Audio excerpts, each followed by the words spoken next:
Go live. We're live. We're live. We're live. Yay!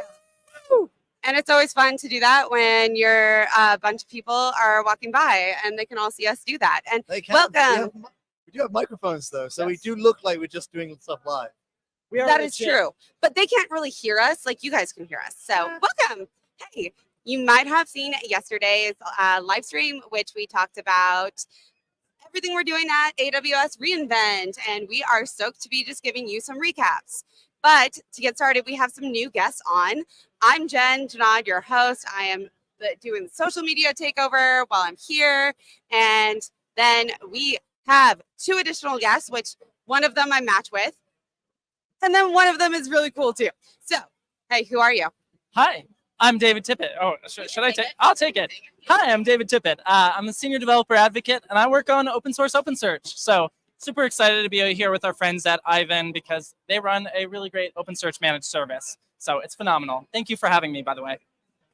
You sound so proper. I love that we all get so proper when you start to live stream. It's true. And who are you? Other Krabby. So hi, I'm at Ivan. My name is Ben Gamble, and I lead enterprise solutions at Ivan. Yay! Okay, we're going to start with Ben first because we have questions about what we learned today.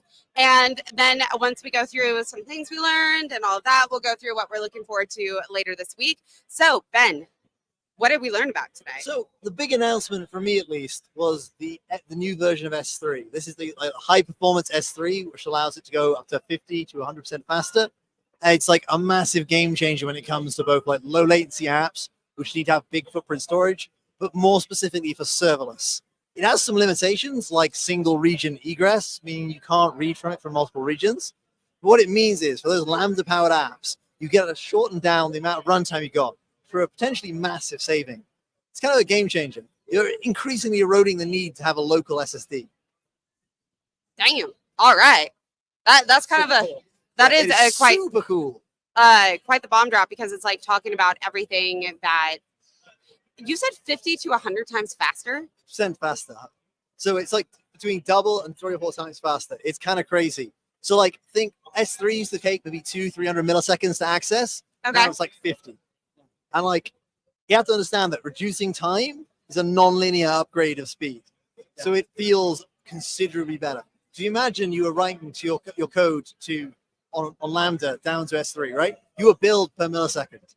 So if it's literally 100 less milliseconds for a short running Lambda, you can really like cut your cost of your Lambda by half. Damn. Okay. It's crazy cool. And what did you learn about today? So I'm actually really excited about the zero ETL tools that were released. So this is going to allow people to do things like change data capture from DynamoDB into OpenSearch seamlessly. So without needing your traditional like change data capture tools, which is just like, I think it's the coolest thing. So that was my big AWS learning for the day, I'll say.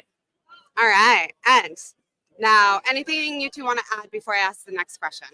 Just to double check. To be honest, I'm also impressed by this because Dynamo Streams was always a little messy at times. And like the extra bits and wiggles you had to do, many a Lambda was called in sake of making that ETL pipeline clean.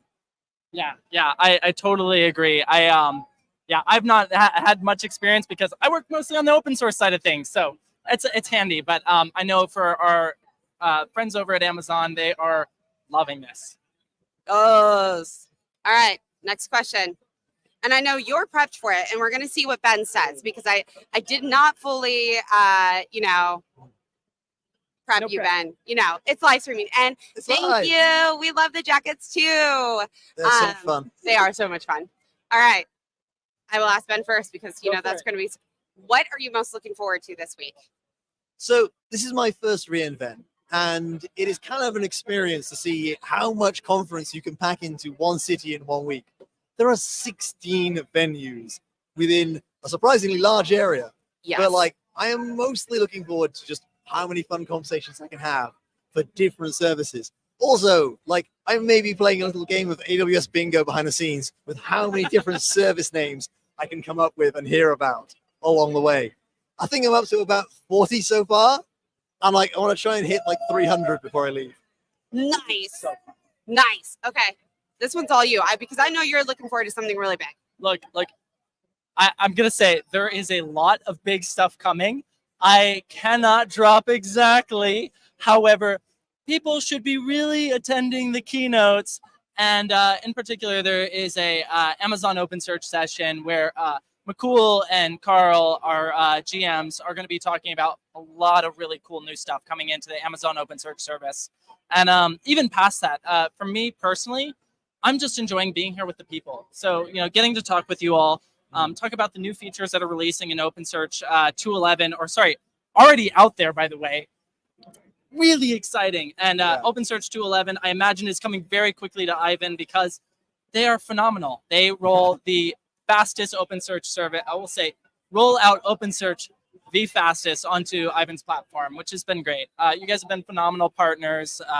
We love Andrew is one of their open source contributors, and he's been super. He's a powerhouse. He's ridiculous. It's actually it's unfair how intelligent he is. He built one of the coolest things. Like, you built the whole HTTP2 API in there. It is so awesome. We wish it was better supported, but it is so good when you get to use it. We're getting there. We're getting there. Yeah, we are absolutely getting there.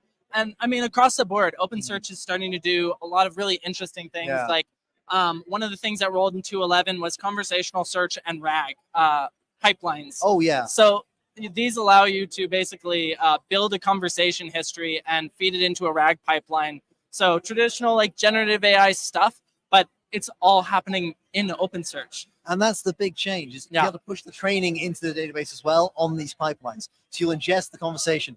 You'll actually train on the conversation. You'll build the embeddings, and then you'll recall while it's happening. Yeah, it's really powerful. And it's, with, Cohere has their V3 embeddings, which I'm still a little bit shocked with how well it performs. It has, like, I think I saw like 15% better Absolutely performance. amazing considering the shrinking of the vector. Exactly. It's down to like 1,024 dimensions. I mean, it's really cool stuff, and I'm super glad to work on it with OpenSearch. And the thing you don't realize about that is it's 15% better, while the performance is through the roof. It's ridiculous. It's like vector search is a non-linear ratio of the number of points in that vector. So the smaller you make the vector, it gets exponentially faster. Yeah, actually, and speaking of that, one of the other really cool things is we now have native support for multimodal. Which is so cool. I know. You can send base 64 images into OpenSearch, embed them, and search against them. It's just like, it genuinely feels like the early days of the web, where you just throw stuff around in base 64 and watch it work. Yeah, you're just like, it suddenly appears into the world. And this is something that, like companies used to spend like so long to get into production, especially when it came to, generating image embeddings. Image embeddings it's challenging. So back in the day, I used to manually build classifiers. That was my first job. Oh, really? I literally used to build classifiers with like, right, this builds so well edge find. Yep. Let's go from there. And then like with the whole convolutional nets topped up, it was game changing. And this is the same thing again. But you now get to throw strings of images in them. It's actually really wild. And actually, have you seen the semantic search? Or not semantic search. I apologize. Why have I just lost the word? Neural search? No, not neural search. Sparse search. Not yet, no. Okay. So for those who don't know, the traditional KNN search that OpenSearch has supported up until this point is a dense search. So this is where you have vectors with, very limited number of dimensions, and it all sits in memory. Yes. So sparse search allows you to store embeddings that are sparse. I'm gonna try and get this as well as I can because I am not an ML engineer. In traditional like BM25 style indexes. So you're getting BM25 speed with dense vector or with vector search. Is this via like a hierarchical navigable small world type approach? No. No. Ooh. I do not believe so. So sparse vectors are actually stored in. I'm talking as best I can about this, but they're stored in a traditional BM25 type structure. So when you embed it, it's going to retrieve as if it was retrieving BM25 off disk. So you get the speed. I think it's a little, I don't want to say less performant than dense vectors. Dense vectors are of course stored on memory, so you're super performant, but it's faster. So when can we get JVector? JVector. That's what I want. I am not the person to talk to about JVector. I know. So I've been listening to the Cassandra crowd because their summit's all at the same time, isn't it? Yes. And they've been pushing JVector for everything. You know what? I will say this, and this is the wonderful thing about OpenSearch. If you want JVector, looking at you, Ben. Oh no. You add an issue and put it out there, socialize it.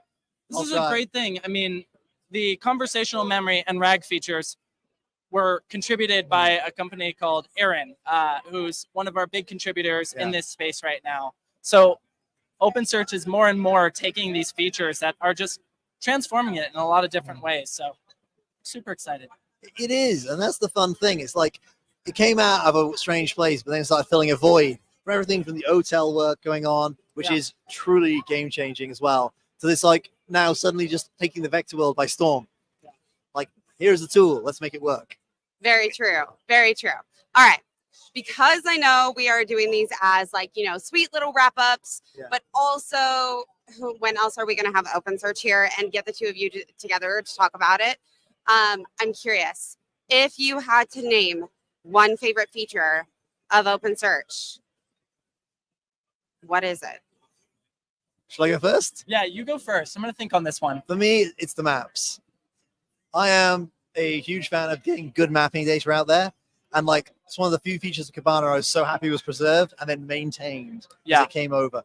The ability to actually put data on maps correctly is huge. And then the ability to just have that alongside a histogram of what's going on, click on it, and then have the linkages just done is, yes, I know it's because of what I've, my kind of whole career around mapping for a long time. Yeah. But it's so cool to see it work correctly every time. Yeah, that's a really good one, actually. I'd really struggled naming just one, but if I had to put my finger on it, the one thing that I really love about OpenSearch is its flexibility, right? We've taken this like stance of we want to be the search engine for builders. Yes. And one of the ways we see this come up is we support 3 different vector stores right now. I believe there's an additional one in the works. So we've Feist, Lucene, and MSlib. Yes. And I think that's really cool. It's a really different thing than you're seeing in the vector space right now. Of course, we're not doing like real-time, real-time updates because that's very expensive, but incredibly expensive. Incredibly expensive. However, you get really fast updates and it allows you the flexibility to build the solution that you want and need, which is cool. Scale it to the right scale as well. Scale it, exactly. So I think the fact that OpenSearch is taking this place of like, we want to be very flexible. We want to allow you to use OpenSearch how you want to, and we want you to be able to do so securely. It's like this brings me back to another thing that's coming out in OpenSearch, and this is very bleeding edge. We have the OpenSearch extensions, which will allow you to extend OpenSearch's functionality using a common SDK. And the really cool thing about this is traditionally plugins, they run inside of OpenSearch's JVM, which is, I'm not going to say dangerous, but it provides a lot of surface area that could be result in potential leakage. So with this extensions library, we're moving this functionality outside of the OpenSearch JVM, and it's going to make it inherently more secure, inherently more stable, as you're going to have a common interface that you're going to be writing against. So yeah, extensibility. It's good times. It's good times. Yay. All right. So we have lots to talk about. We heard a lot about OpenSearch, and we're at, if you are here, because I know a lot of people are actually watching these as a recap, like what did they miss? Ivan is at booth 1629. Stay up to date on our social medias, but how do they, stay up to date on OpenSearch, and where are y'all? So we're really on Twitter and LinkedIn the most. That's going to be where you're going to find your updates. We are very quickly working on getting a mailing list because we recognize it's really hard to stay up to date with all the features that are coming out in OpenSearch. It is impossible. It is impossible. I work on it, and I have a hard time keeping up. I literally have to follow PRs on the docs and hope. Exactly. So we're working on a mailing list so that we can get these updates out in a more steady manner, especially when there's stuff like, I think there was a regression in 2.11. We rolled 2.11.1 literally just yesterday. So 2.11.1 is out for those who are suffering from the Z standard compression regression. But yeah, so Twitter and LinkedIn are going to be it for right now, and also the release notes. Keep an eye on the release notes, and if you see something in there that you feel like should be reflected in the release notes and is not, please reach out. And if it's missing in the docs, please just write it in. Yeah, actually, thank you. Yes. You can write docs, OpenSearch project /documentation website. Any contributions welcome. Yeah. All contributions welcome and encouraged. Very much so. Please. And what booth? We are booth, I believe, 105. Wow, I was not ready for that off the top of my head. But 105. yeah, if you go to 105, you'll be right around us. Perfect, perfect. And thank you everybody for joining. If you have further questions and want to know more about what we're doing while we're here, make sure to comment wherever you're watching this on Twitter, LinkedIn, YouTube. This will forever stay on YouTube, so you can check out everything there. And yes, see you again tomorrow.